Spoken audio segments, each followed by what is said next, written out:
सबूत के साथ पकड़ा था ना, वो बात उछलने दी लोगों ने, मीडिया पे आई बात, आने दी। कैसे आने देंगे? सारी मीडिया उनकी, अडानी अंबानी सब उनके। सर डेमोक्रेसी नहीं बोलेंगे, इससे हम सिंगल पार्टी इलेक्शन बोलेंगे, जो अमूमन चाइना में होता है। बिल्कुल असंवैधानिक है। जैसा आप चाहते हैं, वो सिर्फ अपना सोच रहे हैं, अपना कमाई का सोच रहे हैं, जैसा कि अपना खाना पूर्ति करने का सोच रहे हैं, राइट? किसान मर रहे हैं, आपको पता है कितने किसान मर रहे हैं? कांग्रेस का अकाउंट तक फ्रीज कर दिया इन्होंने, किए कि नहीं किए आपको पता है? किया, किए ना, तो कैसे प्रचार करेगी? मेरी बात, विपक्ष मजबूत तो नहीं है, वो तो वैसे भी सबको दिख ही रहा है। बीजेपी आ रही है 8 लाख वोटों से। 8 लाख वोटों से आपने तय कर दिया है। 8 लाख। चलिए आपका देखता हूँ प्रिडिक्शन कितना सही है। भारतीय जनता पार्टी की जीत इंदौर में 8 लाख के ऊपर होगी।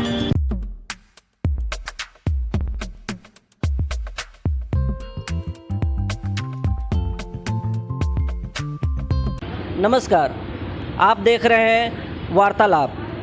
मैं यहाँ खड़ा हूँ इंदौर के विजयनगर पे लोगों से उनकी राय मांगने कि इस कंडीशन में इलेक्शन में क्या चल रहा है। सर आपका नाम क्या हुआ? रिंकू बिलथरे। रिंकू जी। रिंकू जी, क्या माहौल है, आप क्या देख रहे हो? आपको क्या लगता है, आप किधर रुझान किधर होगा? बीजेपी आ रही है 8 लाख वोटों से। 8 लाख वोटों से आपने तय कर दिया है। 8 लाख। चलिए आपका देखता हूँ प्रिडिक्शन कितना सही होता है। भारतीय जनता पार्टी की जीत इंदौर में 8 लाख के ऊपर होगी। नोटा का क्या सीन है? नोटा को जो कांग्रेस इतना प्रमोट कर रहा है कि नोटा दबाए, नोटा का आपको क्या लगता है? नोटा अब उनका कोई प्रत्याशी नहीं है इंदौर में, तो वो तो वोटर का ही बोलेंगे। लेकिन आप जैसा बीजेपी के सपोर्टर हो या लग भी रहे हो, तो आपको नहीं लगता है कि ये मोरली गलत हुआ है कि आपको चॉइस ही नहीं मिल रहा है? सर चॉइस, अब आपका सिक्का खोटा है तो उसमें हम क्यों वोटर को दबाएं? सिक्का खोटा है, मैं कांग्रेस समझ। का सिक्का खोटा है। वो क्या नाम है उनका, कांग्रेस के प्रत्याशी जो भी हैं जी, वो आए हैं बीजेपी में, तो ये उनका अच्छा है। लेकिन ऐसा सिर्फ यहाँ नहीं हुआ है, बहुत जगह हो रहा है, जैसे कि आप सूरत में देख रहे हो। हाँ। तो ये स्ट्रेटजी जो बीजेपी का हो सकता है ना कि अपोजिशन को ही हटा दो, ये साम दाम दंड भेद का कुछ खेल है। आपको क्या लगता है इस पे? ऐसा हो सकता है, पर लोग अपने आप आ रहे हैं। अब उनने भी अपना जो इंटरव्यू में बताया है कि मेरे को ऐसा 5 दिन मुझे कुछ काम नहीं दिया गया, ऐसा वैसा, तो मैं इसीलिए आया हूँ। ये हो सकता है राम राज्य के लिए आया हूँ, उनने ये भी कहा है। लेकिन कहा तो ऐसा भी जा रहा है कि उनके पुराने केस को बाहर निकाल करके या उन्हें किसी तरह से प्रेशराइज करके ऐसा कराया गया। सर कहने के लिए तो अब जो आपकी पार्टी में जब तक वो थे, जब तक आपने कुछ भी नहीं कहा, आप उसके पार्टी बदलने के बाद कह रहे हो, तो ये तो आप बोलोगे ही, क्योंकि उन्होंने पार्टी बदल ली है। पार्टी बदल ली है, लेकिन पार्टी बदलने का वही तो मेरा सवाल है कि पार्टी मजबूरी भी तो हो सकता है बदलने का। सर ऐसी कोई मजबूरी नहीं है, उन्होंने खुद अपने उसमें कहा है, जो भी इंटरव्यू में कहा है। क्योंकि जब वो नॉमिनेशन वापस लेकर बाहर आ रहे थे तो बीजेपी के बहुत सारे नेताओं के साथ दिख रहे हैं। हाँ, उनके साथ कैलाश जी थे और भी रमेश मंदोला जी भी थे, तो ये उनके साथ गए। जो भी उनकी बातचीत हुई हो, इस बारे में मुझे कुछ भी नहीं पता, राजनीति में इतनी नहीं करता, पर मुझे सिर्फ इतना पता है कि आएगी तो भारतीय जनता पार्टी। नोटा आएगी तो भारतीय जनता पार्टी है, क्योंकि ऑप्शन भी नहीं है और कोई। पूरी बात कर रहा हूँ ना मैं। अच्छा, आप सेंटर की बात कर रहे हो, तो केंद्र में आपको बीजेपी चाहिए कि आएगी? आपको कौन चाहिए? आएगी, बीजेपी ही आएगी, चाहिए भी है। और 400 पार होगा क्या? 100% शुरुआत हो चुकी है। नहीं लगेगा। शुरुआत हो चुकी है। क्यों नहीं लगेगा? शतक नहीं लगेगा, शतक नहीं लग सकता। क्यों? क्योंकि 400 पार का बात हो रहा है, आप कह रहे हैं शतक भी नहीं लगेगा। कैसे आ जाएगा 400 पार? मोदी जी ने तय किया है तो होगा ही। भाई कॉन्फिडेंस देख रहे हो, तो यहाँ का भी तय कर दिया कि 8 तो कितना बोले भैया, 8 लाख से जीत होगी। यहाँ हो जाएगी, हो जाएगी। देखते हैं वो कैसे हो जाती है, हम भी देख लेते हैं। लेकिन होने का चांस है, क्योंकि अपोजिशन ही नहीं है ना यहाँ। तो लोटा तो है। तो आपको क्या लगता है, नोटा इस बार दबेगा खूब? बटन टूट जाएगा शाम तक। तो नोटा अगर दबेगा तो मामला पलट सकता है क्या? बिल्कुल पलटेगा। चलिए देखते हैं कि कितना मामला पलटता है। लेकिन आपका तो दिल टूटा है इस बार, क्योंकि आप कांग्रेस को देने वाले थे। हम तो लोटे के बहू गए। चलिए, आप कांग्रेस नहीं तो नोटा सही क्या? हाँ, मोदी जी। जी मैम, जैसा कि आप माहौल देख रहे हो, आपको क्या लगता है कि ये कांग्रेस का अपना नॉमिनेशन वापस लेना कैसा रहा? बहुत गलत है। क्योंकि जीत तो वैसे भी रही थी बीजेपी। कोई चॉइस तो हम वोटर्स के लिए होना चाहिए, कुछ एक्साइटमेंट होना चाहिए, कुछ माहौल होना चाहिए चुनाव का। उसके लिए कोई अगेंस्ट पार्टी होगी तो अभी तो कोई चॉइस ही नहीं है, सीधा सीधा बीजेपी या तो आप किसे दे रहे हो वोट? मतलब think I बताना keep it चाहो तो secret. या आई कीप इट सीक्रेट।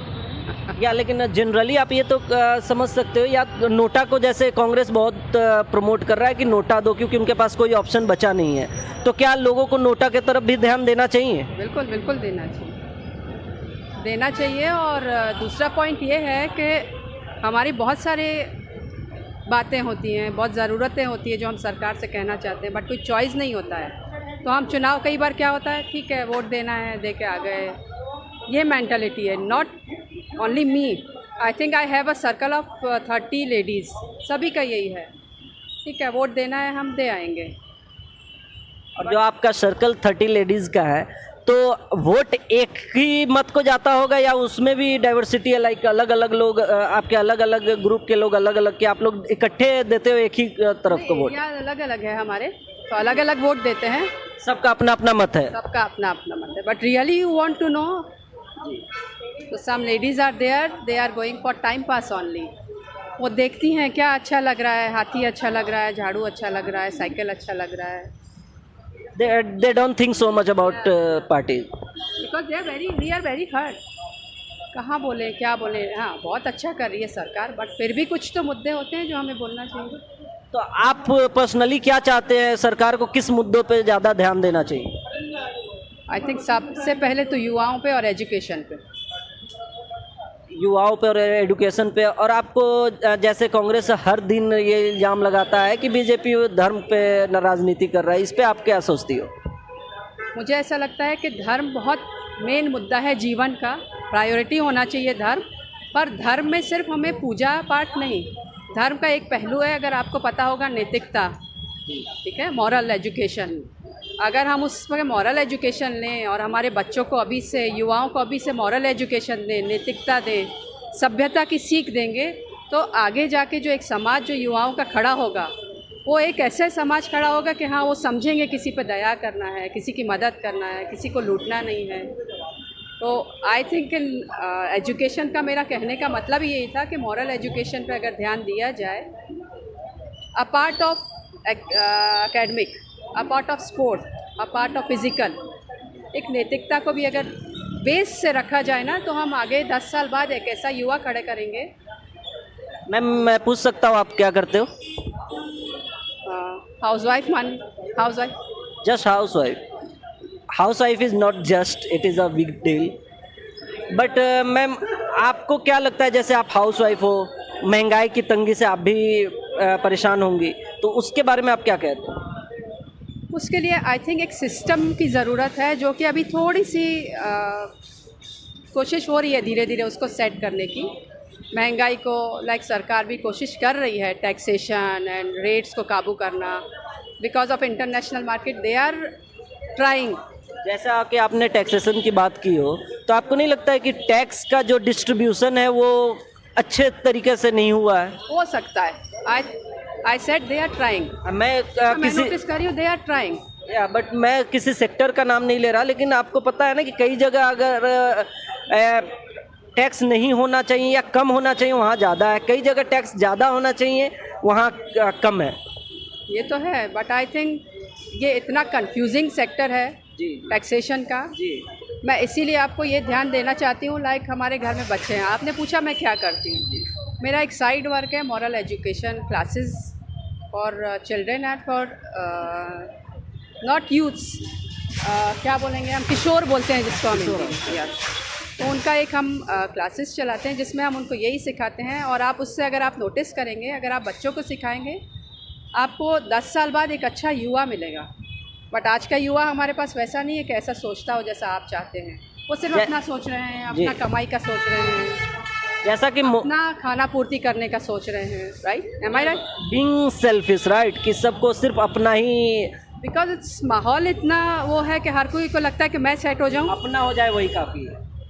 आप जैसा कि मोरल एजुकेशन देते हो, अब जिस तरह से भी आप देती हो मुझे उतना नहीं पता है, लेकिन उसमें एथिक्स आता है। तो आपको नहीं लगता है अभी जो यहाँ हुआ अक्षय कांत बम ने जो अपना नॉमिनेशन वापस लिया, ये पॉलिटिकल एथिक्स के खोरा खिलाफ है? नमस्कार सर। नमस्कार सर आपका नाम क्या हुआ? मैं नरेंद्र विश्वकर्मा। इंदौर में इलेक्शन का क्या माहौल चल रहा है? इलेक्शन का माहौल ये है कि जब से ये कांग्रेस प्रत्याशी ने अपना नाम वापस लिया है तब से स्थिति डामाडोल है। मतलब क्या है, कम से कम इलेक्शन तो होना है, चुनाव में लड़ना तो चाहिए था, लेकिन अब क्या है, एक तरफा जैसा माहौल बन रहा है। कांग्रेस के द्वारा नोटा का भी प्रचार किया जा रहा है, तो ये लोकतंत्र है, इसमें कम से कम क्या है, मौका सबको मिलना चाहिए। तो नोटा का जो प्रचार किया जा रहा है कांग्रेस के द्वारा, तो उसका कुछ फ़ायदा होगा? नोटा पे बटन दबेगा? क्या होगा सर, जो चाहते हैं कि लोकतंत्र में जो जीवित रहे और उसके हिसाब से मौका सबको मिलता रहे, उस हिसाब से फ़र्क तो पड़ेगा। तो आप कैसे देखते हो लोकतंत्र को और इस नॉमिनेशन को वापस लेने को कैसे आप जोड़ते हो? इस तरह से देखते हैं सर कि अगर प्रत्याशी रहता है तो जो लोग अपने हिसाब से सोचते हैं उस हिसाब से जाकर के मतदान भी करते हैं। आज प्रत्याशी नहीं है तो फिर नोटा की तरफ, तो जिसकी इच्छा नहीं हो नोटा की तरफ ही जाएगा। क्यों ऐसा नहीं हो सकता है कि जो कांग्रेस के थे, क्योंकि कांग्रेस नहीं है तो वो बीजेपी को दे दे? नहीं, बीजेपी में भी जाए, बीजेपी को तो जाना ही है, गवर्नमेंट तो उन्हीं की आना, ये बात तो तय है। लेकिन जहाँ तक बात आ रही है कि माहौल वाली बात है, तो माहौल में ये है कि जो अगर मान लीजिए दोनों पार्टी के प्रत्याशी बराबर लड़ाई चुनाव होते तो वो लड़ाई की बात अलग थी। तो कांग्रेस नॉर्मली एक मेंटेलिटी बनी हुई है कि आना उन्हीं को है, आदमी उसी हिसाब से जाएगा और वोटिंग करेगा। अगर कांग्रेस के प्रत्याशी अपना नामांकन वापस नहीं लेते तो उनको वोट पड़ता या माहौल कुछ और होता? फ़र्क तो पड़ता है, फ़र्क तो पड़ता है, क्योंकि ऑलरेडी जो कुछ लोग पार्टी से कट्टरता से जुड़े हुए होते हैं तो वो तो वोट उसी को देंगे। आपको क्या लगता है किसी पार्टी से कट्टरता से जुड़ना चाहिए, किसी पार्टी के हिसाब से वोटिंग करनी चाहिए? नहीं, कुछ लोग हैं ऐसे जो आज भी, जैसे कांग्रेस वर्षों पुरानी पार्टी है, उससे आज भी जुड़े हुए हैं। मैंने भी देखा कुछ लोग संपर्क में ऐसे हैं जो कि भले कुछ भी हो जाए, हम जिससे जुड़े वो उसी से जुड़े रहेंगे। आप किस टाइप का ख्यालात रखते हैं इस बारे में? नहीं, समय के साथ परिवर्तन सब होते हैं और आज हर चीज़ में फ़र्क पड़ जाता है। अब वो वाली बात नहीं रही कांग्रेस में। नमस्कार, आपका नाम क्या हुआ? अमित पोरवाल। इंदौर में अक्षय कांत बम जी का नॉमिनेशन वापस लेने को आप कैसे देखते हैं? मेरे को नाम नहीं पता जिनका नॉमिनेशन लिया, पर ये न्यूज़ सुनी है कि नॉमिनेशन कांग्रेस वाले लीडर ने वापस ले लिया है। क्या मैं सही हूँ? जी आप सही बोल रहे हो, लेकिन इसको आप कैसे देखते हो, ये कितना सही है और कितना गलत है? ये तो इसको दोनों एंगल में देख सकते हैं, सही भी है गलत भी है। उनकी तरफ से है कि भाई उन्होंने नॉमिनेशन वापस ले लिया है, उनको आसार नहीं लगे होंगे तो ठीक है, उनकी मर्जी वो। पर दूसरी और भी पार्टियाँ हैं और भी लोग हैं जिनके रिस्पॉन्सिबिलिटी बनती है कि वो भी खड़े हों और वो भी डेमोक्रेसी को उतना ही सपोर्ट करें जितना अगर उस आदमी ने करा है तो दूसरे लोग भी करें। इलेक्शन में सिर्फ एक ही पार्टी होना डेमोक्रेसी को कैसे सपोर्ट करता है? एक ही पार्टी होना डेमोक्रेसी नहीं होती है। अपने आप पार्टी बना सकते हो, नई पार्टी बना सकते हो। नहीं नहीं, वो तो बात की बात है, लेकिन अभी इलेक्शन, लेकिन निर्दलीय जिनको लड़ना है वो लड़ेंगे ही। हाँ। लेकिन अगर आप विपक्ष ही नहीं रहे और आप कांग्रेस हो, बीजेपी अकेले सारा वोट ले या नोटा को दबाए, तो ये तो आपके डेमोक्रेसी को सपोर्ट नहीं करता है। ये पर डेमोक्रेसी तो हुई ना, फिर भी दूसरे निर्दलीय लोग भी तो है, सिर्फ कांग्रेस हटी है ना। निर्दलीय लोग हैं? हाँ होंगे, ऑफ कोर्स। अगर नहीं है तो अगर सिंगल पार्टी कोई नहीं है, सिर्फ बीजेपी का एक ही नेता है, उनके विपक्ष में कोई नहीं है, उनके विपक्ष में सिर्फ नोटा है। तो आप इसको कैसे आप डेमोक्रेसी से रिलेट तो करते हम इसे डेमोक्रेसी नहीं बोलेंगे, इसे हम सिंगल पार्टी इलेक्शन बोलेंगे, जो अमूमन चाइना में होता है। तो ये तो असंवैधानिक है ना? बिल्कुल असंवैधानिक है, पर लोग दूसरे खड़े हो सकते हैं, उसके लिए तो मना कभी करा नहीं है। ये तो लास्ट मोमेंट पे नॉमिनेशन वापस लिया है। तो क्या कर सकते हैं, जिसने ले लिया ले लिया। तो इसे आप कैसे देखते हो, क्यों लिया होगा, कोई तो रीज़न होगा? यार ये तो रीज़न तो वो खुद ही जानेंगे हमसे बेहतर कि क्यों उन्होंने लिया होगा। सर आपको क्या लगता है कि उनका नॉमिनेशन वापस लेना कैसा है? देखो, अगर सही तरीके से लिया है तो ठीक है, अगर ज़बरदस्ती दिलवाया गया है तो ये डेमोक्रेसी के लिए अच्छी बात नहीं है। तो ज़बरदस्ती कैसे दिलवाया जा सकता है? मुझे क्या है कि मैं इंदौर में हूँ नहीं कुछ टाइम से, तो मुझे पूरी इन्फॉर्मेशन नहीं इस है। सिस्टम को तो देख रहे हो ना कि आप कैसे यहाँ हुआ, उसके अलावा आपको सूरत में हुआ, ये हर जगह मतलब कई जगह ऐसा हो रहा है, तो ये कैसा है? अगर ये अकॉर्डिंग टू कॉन्स्टिट्यूशन हो रहा है तो अपन उसे गलत नहीं बोल सकते हैं। नहीं, क्योंकि अकॉर्डिंग टू कॉन्स्टिट्यूशन है तभी हो रहा है। लेकिन ये कॉन्स्टिट्यूशन संविधान डेमोक्रेसी के लिए सही नहीं है ना। ये डेमोक्रेसी के लिए सही नहीं है, ये तो कोई भी मानेगा, लेकिन जैसे रूल्स बने हुए हैं कॉन्स्टिट्यूशन में, तो उनकी मदद से आप डेमोक्रेसी को बेंड कर सकते हैं। आपको क्या लगता है कि अगर कोई पार्टी रही ना, बीजेपी का ही एक पार्टी रहे, तो वोट देने का क्या मतलब होगा? आपका तो जो ये डिक्टेटरशिप हुआ, फिर तो डिक्टेटरशिप हुआ। आपका जो राइट है आपको चूज करने का, तो आपके पास तो ऑप्शन ही नहीं है। तो इसमें मैं सिर्फ बीजेपी को गलत नहीं बोलूँगा, मैं बाकी लोगों को भी गलत बोलूँगा, क्योंकि वो सामने से नहीं आ रहे हैं। विपक्ष मजबूत नहीं है। ऐसा भी कह सकते हैं, अगर विपक्ष मजबूत तो नहीं है, वो तो वैसे भी सबको दिख ही रहा है।